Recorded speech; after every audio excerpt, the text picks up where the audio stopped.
السلام عليكم ورحمة الله وبركاته. أهلا بكم جميعا، أرجو الاشتراك في القناة ولكم الخير كله، لنتواصل معا بصدق وإخلاص كي نحقق مرادنا ويدوم التواصل دائما. ولكي لا أطيل عليكم، في هدى الفيديو نتطرق إلى آخر ظهور لي جلالة الملك محمد السادس حفظه الله ورعاه. إن العاهل المغربي في هذه الأثناء يقوم باستقبال الوفود بنفسه وهو بصحة جيدة، ويقوم بمهامه كاملة على وجه مشرف حيّ.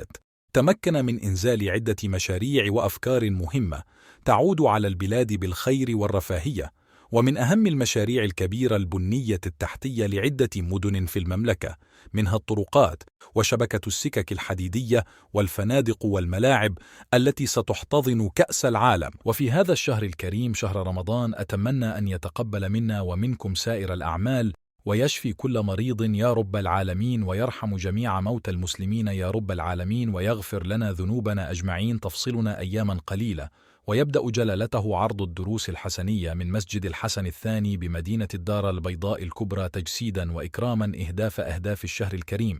اللهم أرحم موتانا وموتى المسلمين أجمعين، اللهم أغفر ذنوبهم يا رب العالمين في شهر رمضان الكريم، وأشفي مرضنا وأسعد فقراء المسلمين أجمعين يا ذا الجلال والإكرام.